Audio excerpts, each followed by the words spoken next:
Est-ce que vous pouvez vous présenter en quelques mots et on va commencer par vous, professeur Mampouré.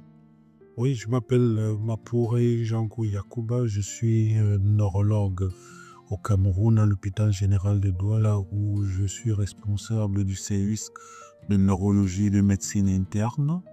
Je suis également président de l'Académie camerounaise de neurologie et j'enseigne aussi à la faculté de médecine où je suis vice-doyen chargé de la programmation et des suivis des affaires académiques. À vous, Karine. Oui, moi je suis Karine Gaël Kouak, infirmière en service à l'hôpital général de Douala depuis 22 ans et infirmière chef depuis le mois d'août 2020 en service de neurologie, d'hospitalisation, neurologie, cardiologie, endocrinologie et puis d'autres pathologies. Donc je suis infirmière chef qui encadre les autres infirmiers ainsi que les étudiants qui viennent dans le service des soins infirmes. Oui, je suis docteur Lionel Paternoster, neurologue au CHU Elora, spécialisé dans les maladies inflammatoires du système nerveux central. Je suis également assistant de recherche à l'université de Mons et coordinateur du projet Doudou for Stroke dont on parle aujourd'hui. Donc, qu'est-ce qui vous a donné envie de travailler ensemble? Donc la genèse du projet vient d'une collaboration l'an dernier avec un neurologue camerounais, le docteur Daniel Gams, qui vient de l'hôpital général de Douala et qui est également enseignement à la faculté de médecine de l'université de Douala et qui a passé un an dans notre service. Donc au cours de son stage avec nous, ça a été très enrichissant des deux côtés. Et finalement, un lien de confiance s'est tissé, une volonté finalement de continuer d'aller plus loin dans une collaboration pour améliorer le trajet de soins de nos patients.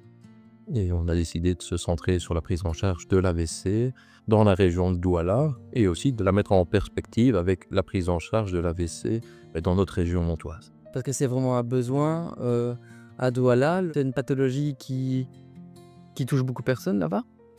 Effectivement, les accidents vasculaires cérébraux représentent 30% de l'ensemble des maladies neurologiques dans la région de Douala. Il faut préciser que la région de Douala compte environ 5 à 6 millions d'habitants, dont 30% des affections neurologiques sont dues à l'AVC. Et lorsqu'on revient aux urgences, 13% des patients qui arrivent aux urgences de ces hôpitaux arrivent pour accident vasculaire cérébral. Donc, vous pouvez bien imaginer que c'est un sérieux problème. Et plus récemment, on a fait un travail rétrospectif sur 10 ans en colligeant l'ensemble de toutes les admissions de médecine interne, toutes les spécialités confondues. Et on s'était rendu compte que les AVC arrivaient avec 10% pour l'ensemble des 11 spécialités de médecine interne. Donc pour dire que c'est un sérieux problème de santé comme Edouard. Alors pourquoi ce nom Doudou for Stroke? J'ai ma petite idée pour le côté montois, mais est-ce qu'il y a autre chose derrière C'est effectivement une référence au combat légendaire de notre région qui oppose le bien et le mal. Et l'AVC, c'est un combat au quotidien pour finalement soigner nos patients parce qu'il y a un combat contre le temps pour lequel on doit faire en sorte que les patients arrivent le plus vite possible dans les hôpitaux qui disposent de soins aigus et adéquats pour l'AVC. Et ça vaut pour la Belgique, ça vaut également pour le Cameroun. Il y a un combat aussi de croyance par rapport à la connaissance qu'a l'AVC chez nous comme au Cameroun, mais plus particulièrement au Cameroun. Il y a certaines conceptions de l'AVC qui peuvent être prises pour de la sorcellerie ou finalement pour un sort pour lequel le traitement n'est pas tout de suite vu comme étant un traitement nécessairement médical. Oui, il y a une barrière culturelle qui est plus forte au Cameroun que par ici. Mais effectivement, il y a certaines croyances qui font aussi que la conception de l'AVC n'est pas toujours finalement due à un vaisseau cérébral qui s'occlue comme dans l'AVC chimique. Mais ça peut être un sort ou une autre cause.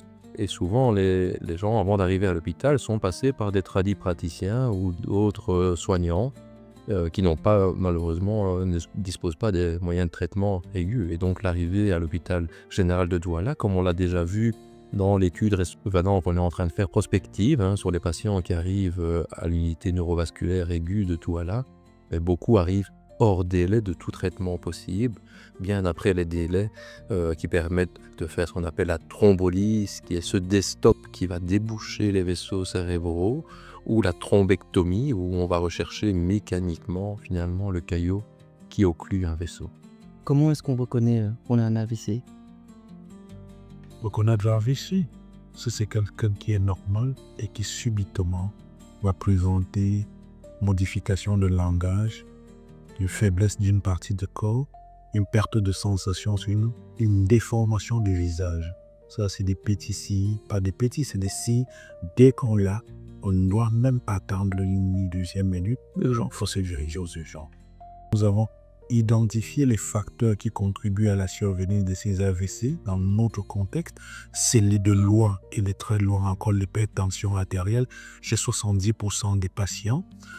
Suivi du diabète, du cholestérol, de l'alcool, du tabagisme, etc. Donc, qui font le lit. Et nos suggestions au pouvoir public, c'est de pouvoir rendre le dépistage de ces affections possible et surtout de les prendre en charge. Quand je dis prendre en charge, c'est-à-dire le diagnostic, le traitement et le suivi de ces patients de façon à ce que ce soit accessible au plus grand nombre de populations. Donc, c'est la première chose. Lutter contre l'AVC en amont pour éviter que ça arrive. Et malheureusement, ça arrive toujours. Et lorsque ça arrive, cela pose de sérieux problèmes. Le premier problème, c'est l'accessibilité aux structures de santé pouvant prendre en charge ces AVC. Et souvent, ces patients vont consulter des praticiens à cause du fait des croyances. Ils peuvent aller consulter des pasteurs, des imams pour des prières, pensant que ça peut faire résoudre les problèmes, ce qui ne fait que retarder. Et c'est souvent au bout de 48 heures, lorsque les choses ne s'améliorent pas, qu'ils sont amenés à l'hôpital. Deuxième challenge, dans le transport, même pour arriver à l'hôpital, c'est pas toujours aisé, parce que c'est pas l'ambulance, souvent c'est des transports personnels, des taxis. Ah oui, ça peut être très difficile. Et lorsqu'ils arrivent, bien évidemment, n'ayant pas de sécurité sociale, il faudrait que le malade paye de sa poche les sommes à recevoir en urgence, et sachant que les uns et les autres ne se baladent pas avec de l'argent dans la poche. Ça arrive en route, c'est compliqué quand on arrive à l'hôpital, donc ça c'est autant de barrières. Mais plus encore, comme Jürgen disait tout à l'heure, il faudrait l'un des objectifs du projet qu'on a, c'est d'arriver à offrir des soins de qualité à ces patients qui reposent non seulement sur l'ensemble des mesures qu'on prenne en urgence, mais sur pouvoir déboucher les artères qui sont obstruées, etc. Donc, et pour le faire, il faut le médicament et l'accessibilité à ces médicaments, ce n'est pas facile encore. Quand j'ai dit, les malades devraient payer autour de 1 000 euros, 1 500 euros pour avoir ce traitement. C'est compliqué dans un pays où le SMIC de salaire minimum interprofessionnel n'est pas souvent, c'est pas élevé, c'est autour de 60 euros. Donc, voilà. Le but de ce premier projet d'Amor, c'est de finalement dégager des guidelines, des voies de conduite pour prendre en charge l'AVC dans la région de Douala, parce que la prise en charge de l'AVC en Belgique et en Europe est très codifiée. Mais cette prise en charge qui est internationalement reconnue n'est pas applicable à la réalité locale. Et l'idée, c'est de trouver ces recommandations applicables à cette réalité. Et donc la transmission de ces différentes techniques de prise en charge, elle s'est faite via votre visite à vous et au docteur Dagonier au Cameroun, mais aussi via votre visite ici. Donc c'est pour ça que vous êtes présente aujourd'hui, Karine. Vous êtes ici pour aussi apprendre un peu ce qui se passe sur le terrain ici en Belgique. Oui, en fait, lorsque je suis arrivée, ce que j'ai constaté, c'est que la base est la même parce que nous avons déjà les protocoles de soins établis. Sauf que la différence, c'est que nous n'avons pas le matériel requis parce que, par exemple, c'est ici que moi j'ai entendu parler de l'ergothérapie pour la première fois. J'en avais jamais entendu parler parce que le plus souvent, après un AVC, lorsque le patient est hospitalisé chez nous, il va sortir pour repartir à la maison. Donc le plus souvent, nous ne connaissons pas la suite Pourtant, ici, j'ai eu la possibilité de voir un peu le trajet post-hospitalisation du patient. Je suis allée jusqu'au centre de validation pour voir un peu comment les patients sont pris en soin. Or, chez nous, nous ne l'avons pas.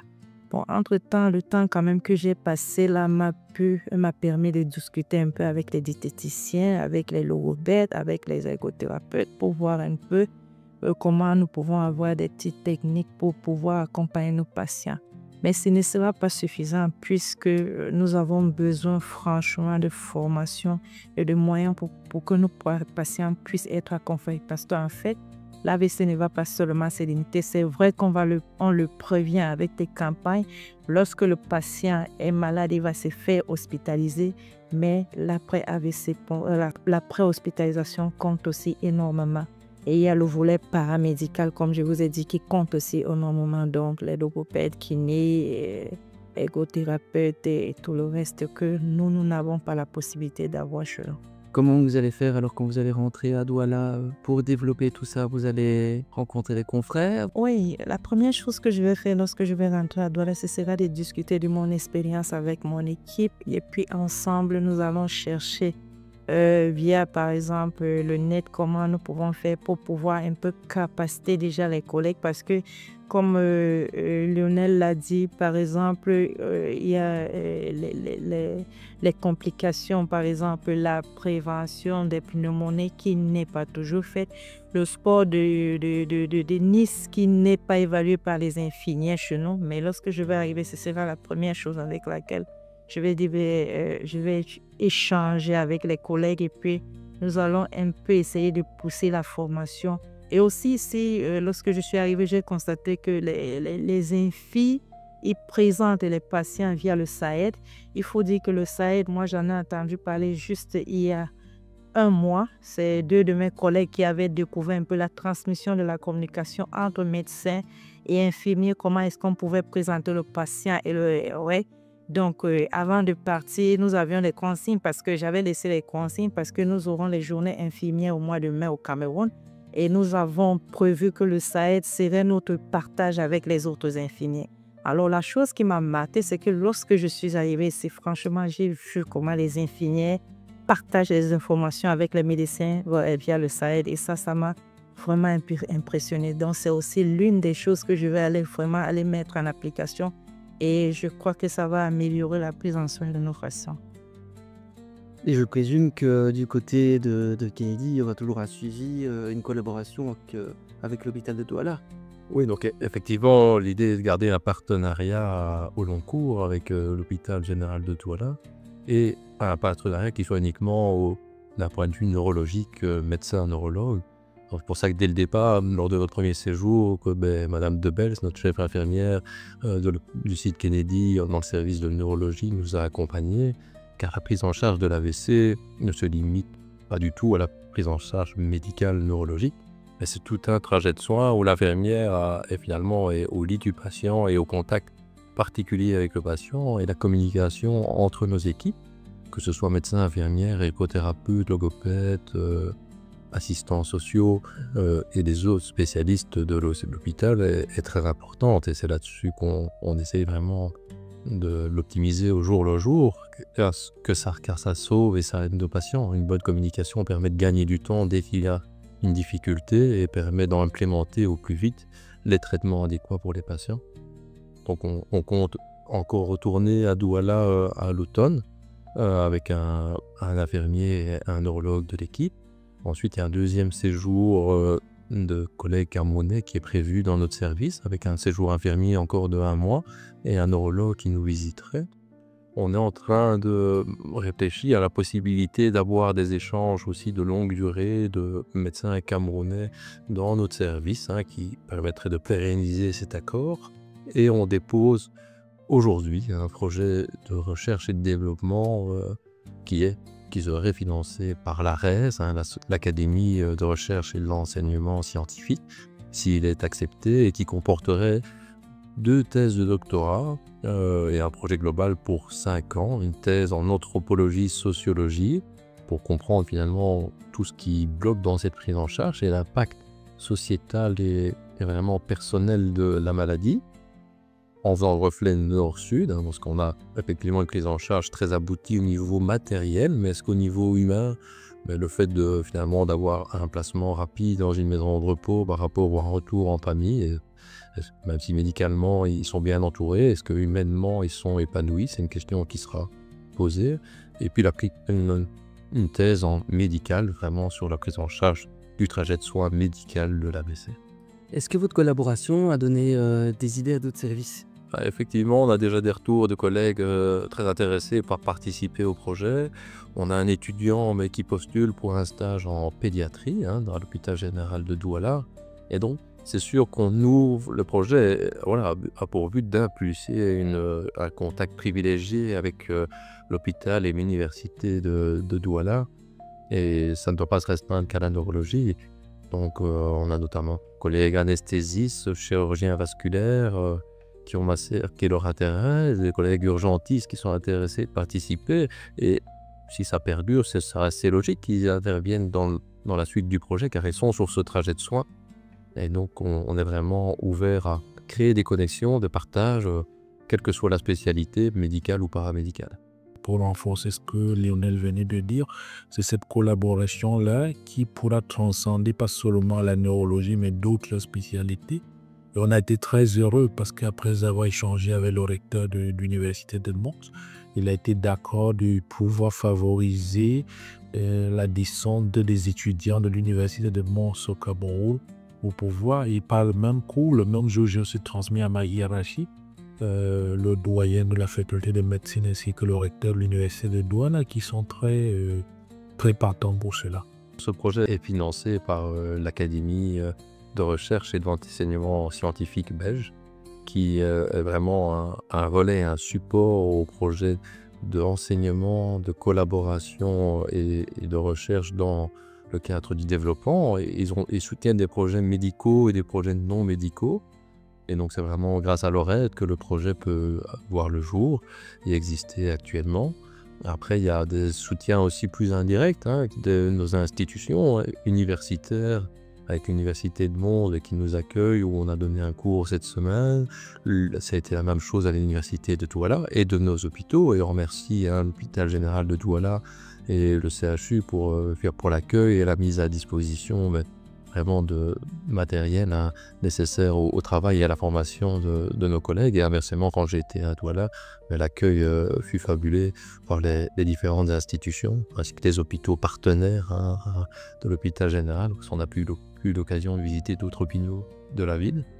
Et on est aussi à la recherche finalement de financement aussi alternatif, parce qu'ici, finalement, l'association de recherche, c'est l'élément scientifique, va financer toute la partie recherche et enseignement.